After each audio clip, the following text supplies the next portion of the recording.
Hey YouTube, and welcome back to my channel. My name is Caitlin. If you're new here, if you're not new here, thanks for coming back. I would greatly appreciate if you would like, comment, and subscribe, and let's just get into it. If you caught the title, if you saw the picture, you know we're talking about some more savings tips today. Maybe you could tell because I'm in the same outfit. Anywho, I talk too much, so I'm really going to try to just get into this. We already did 4 savings tips, so let's just start in at number 5 today with limit the subscriptions you pay for. And subscriptions are all kinds of different things, but I'm going to focus on a couple different kinds. So first, we're going to talk about your streaming services. It's the given, you know, we got to talk about them. Now, do you have Amazon Prime Video, CBS All Access, Hulu, Netflix, Disney, ESPN, freaking YouTube? I don't even know. There's so many. Paramount Plus. I literally just saw a commercial for Paramount Plus. I don't even know what that is. Anyway, so if you're like me and there's too many subscription services and you can't even watch all of them, it might be time to think about saving on those. So one thing that you can do is obviously cancel the ones you don't need. Step 1, if you don't use one at all, cancel it. Another option is if you are alone, like it's just you and your partner, or it's just you, or just you and one roommate or something like that, where you all watch the same app most of the time, then just cycle through them. So especially like if you're like me and you just binge a show and you only binge that show until you're done with it and then you move on, you could definitely cycle these apps or services, I mean. So like say you're watching Bob's Burgers on Hulu, it's like 11 seasons, so you probably, I don't know, have like a month of things to watch, and then once you're done with that month, just cancel your Hulu and check out Netflix and find something on there or whatever. You can plan out cycling. Now that is the most labor intensive option because you do have to go in and cancel and pick a new service and then whatever. So I wouldn't really recommend it for anybody who has more than one person on an account that's like looking at stuff, because well, they might be watching something that you're not watching and not want you to cancel the account for the month. So that would really be for somebody, you know, like I said, is just by themselves. So the other option is share accounts. For me, I share accounts with my mom. And so my mom pays for Netflix for enough screens that both me and Travis and her and my family, immediate family with her, can watch at their leisure. And then because she pays for the Netflix, then I pay for Hulu, CBS All Access, and I actually pay for Amazon Prime Video as well, because the cost for those 3 things actually evens out with her Netflix cost, because we take advantage of discounts. So Hulu actually has a deal every November for Black Friday that they will do 1 full year of subscription for $1.99 a month. And if you are careful and you cycle through cards and emails, you can get that deal. So I've been doing that for about 3 years now. So I only pay $2 for the Hulu, and then my mom is actually disabled, so we were able to get our Amazon Prime for half off per month. So I only pay $6 for Amazon Prime every month, and then the CBS All Access is another like $5, I think. So it all kind of evens out because Netflix has gone up in price quite a bit. And that's how we save money. We spend about $40 a month total, a little bit less than that, I think, for all of our streaming services, and that's for 5 different people. Actually 6, because there's another person at my mom's house now, I think. So yeah, we're doing pretty good, saving a lot of money on streaming services that way. And then another thing to keep in mind with like subscriptions is like the boxes. Trav had like a mystery tackle box that we ended up canceling through the winter because he wasn't fishing, so he just could not have used all the stuff in the box by the time the next one would come. So he canceled that for about 5 months. He might start it again, I don't know, but we will see. At least for now, we've saved like $20 a month for like 5 months so far. Fabletics is another type of subscription. So what theirs is like, it's athletic wear, and you sign up for their website to be like a VIP member or something. And so every month they charge you like $50 on their website, and it goes to like credit so that you can buy stuff from them every month.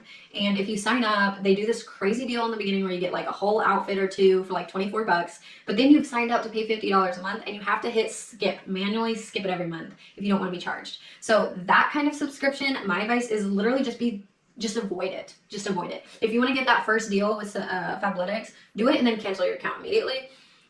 And be very stern with them because they don't like to cancel accounts. So stuff like that, just be wary and avoid it if you can, because those subscriptions will get you real good. They will take a lot of your money without you even having a chance to recoup from it. So that is tip number 5, was just limit the subscriptions you pay for and really just take a look at those and be careful about adding new ones. So tip number 6 is buy in bulk whenever you can. Now, this one is coming with a caveat because in America, it is very, very hard to buy in bulk when you're poor. And that's what sucks. It's more expensive to be poor in America because you can't always afford to buy in bulk the thing that you need. If you are, living paycheck to paycheck and going out and getting a $20 package of toilet paper because it lowers the unit cost so much, it's unreasonable. Maybe you only have $10 and you've got to make that last for more than just toilet paper. So that's my caveat with buying in bulk. It's if you can. If you can find it in your budget to buy in bulk, it will save you money. It may not be like super visible savings. Like I said, with toilet paper, you may not feel that savings unless you buy in a big bulk, But what we do, I think we buy like 10 rolls at a time, and it does save us a little bit of money. I usually buy like 10 or 15 rolls of paper towel as well, and I'm a cheapskate, so I don't get name brand paper towels anyway. Things like that. But in addition to that, like one other example would be like Brita filters. I know a lot of people don't like tap water, and so they get Brita filters. And a Brita filter is like $7.50 per filter to replace it if you get the name brand filters. Or you could buy a 4-pack and it drops the unit cost by like $3. So instead of paying $7 per Brita filter, if you buy 4 at once, you're only paying $4 or $5 per filter. So that's what I mean. You don't always have to buy in like excessive bulk, but if you buy a few of an item at once, you can often save quite a bit of money. So that's what I do whenever I can. It's not always doable, but I try to do that. Another good thing is, tying it back to the subscriptions, is you can often buy things like that in bulk. And what I mean by that is just paying for a whole year at once. So for Amazon Prime, I think it's like $120 for a year of service if you pay monthly. Whereas if you pay once in the beginning of the year, it's like $100. Xbox Live for you guys out there and you gamer girls too. I don't know very many girls that play Xbox, but more power to you if you do. I'm sure it's fun. Sometimes I do play with Travis, but anyway, he's got that Xbox Live thing, or Gold, or I don't know what it's called, but all I know is that we just found out that if you buy one whole year at a time, you get 50% off. So it's only $60 or $50 or something instead of like $120. So that's a crazy good deal. And there's another thing like, let's see, workout apps are really good about having, if you buy access to their workouts for a whole year at once, you usually get close to 50% off. For example, the Sweat app from Kayla Itsines, I don't know how to say her name, but that one you can usually get a really good deal. So that kind of falls in the buy in bulk, is buying subscriptions a whole year at a time for that type of subscription. And then also the last thing is pet food. Stop buying tiny 5-pound bags of pet food. I don't care if you have a Chihuahua or not. Buy a bigger bag. You're gonna save money. It's just facts. Just buy a bigger bag. And if you have a dog that's 40 or 50 pounds and up, never buy a small bag of dog food. They will eat it quickly, and you will be like going to the store weekly. Just don't. If you can avoid it, don't do that. Pro tip, Walmart will deliver your dog food to you. That's what I do. I buy it from Walmart. I buy 50-pound bags of dog food, and they deliver it to me. And I can promise you that they'll deliver to you if they'll come all the way out to me. I am in the middle of nowhere. We have DSL internet. Like, trust me, they will bring you your dog food. So if it's not wanting to tote a 50-pound bag of dog food around the store, don't. Just order it online. And since they cost enough, they usually will qualify for free shipping too. So pro tip, there you go. So that wraps it up for buy in bulk when you can. And then tip number 7 is use coupons and discount codes literally whenever you can. Like, I'm not kidding. Do not buy things online other than, like, I don't know, maybe stuff at Walmart. I don't know. But stuff like that, like clothes, shoes, concert tickets, anything you can, use a coupon code. Just search for a coupon code. I think there's apps that help you look for coupon codes. I have one called Giving Assistant. I don't even know how it seems like a virus. I really don't know. But it says it donates money for me, so that's cool. I think Honey does this, and that's a reputable one.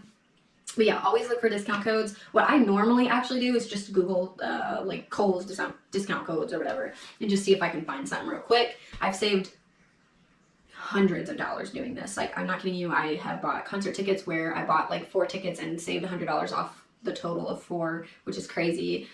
Things like that is just, it's just silly not to try. Take 5 minutes and look for a code. Another thing is coupons. So like one thing that I do is I use the Easy Pay card at Circle K. So anytime I need to get gas at Circle K, I get 5 cents off a gallon because I just have the Easy Pay card. Kroger fuel points. Whenever I get groceries at Kroger, I get fuel points for it, and I get like a savings on my gas that way. Usually like 10 to 30 cents off on gas, which is just awesome. Athletic wear brands have affiliate codes usually. So, I'm giving you tips from my life. So there's probably tons of other things that have codes, but athletic wear always has codes. yeah, I think that's about it. The other thing is coupons, like physical coupons. I know that if you're my age, and I'm almost 25, it probably is like physically painful to have a physical coupon to a cashier. But trust me, first of all, they're used to it. They don't care. They just scan it and you get your money. Well, like you save your money. But also, like, it should feel good to save money. So just stop being a baby about it and get your coupons and go in there. I'm not saying clip coupons or anything, but if you ever happen to get one, like for instance, Dollar General always has a $5 off if you spend $25 on Saturday, and it comes with your receipt. So if you ever go to Dollar General, which they're everywhere and they're great, it's pretty easy to end up racking up $25 of Dollar General stuff between, you know, like house stuff like trash bags and things like that, or like pet food. Like I said, Dollar General sells a lot of pet stuff, things like that.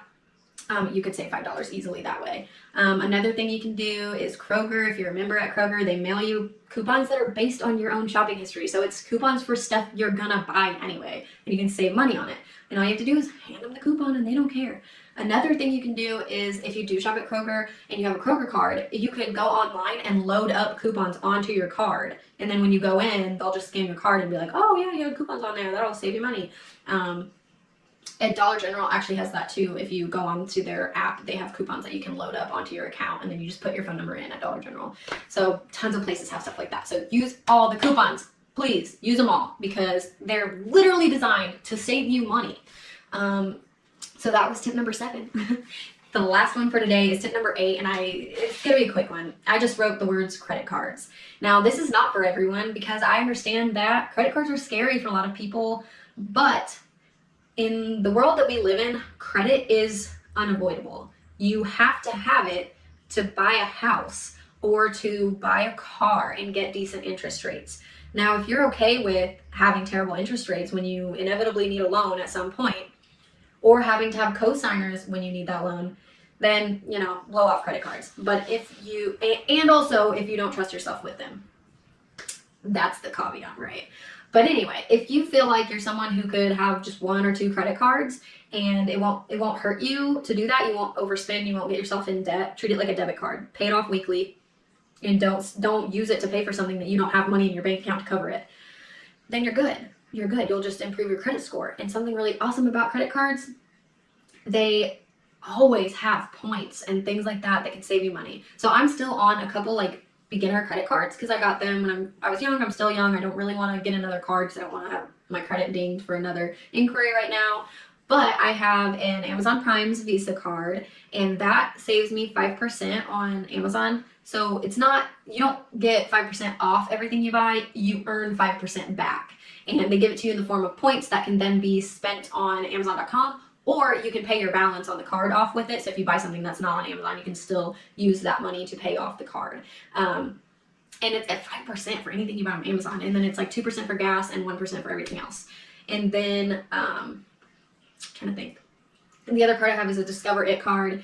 It does a rolling 5% cashback calendar. So every 3 or 4 months, there's a different thing that is 5% back. So around Christmas time last year, it was 5% back on Walmart, Target, and Amazon. So any Christmas shopping I did on Amazon, I used my Amazon card because it was easier. And any shopping I did from Walmart and Target, I used the Discover card, and then I just paid them off, and I got 5% back for all that. So it was really awesome.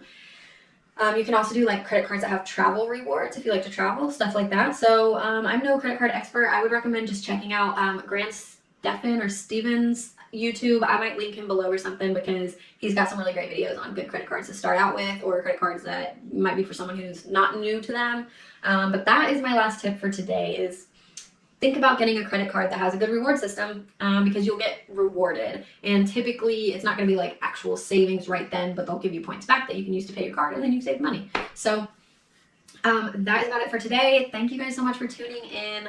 I really, really appreciate all of your support, especially if you like or comment on my video, right? Right? Everybody likes it when you like me. Duh. So anyway, thanks again for watching, and I hope you'll stay tuned for the part 3 of savings tips, and then I'll try to shut up about savings for a video or 2. We'll see. We'll see. I love saving money. It's my thing. Anyway, have a good morning, noon, or night, whatever it is for you when you watch this.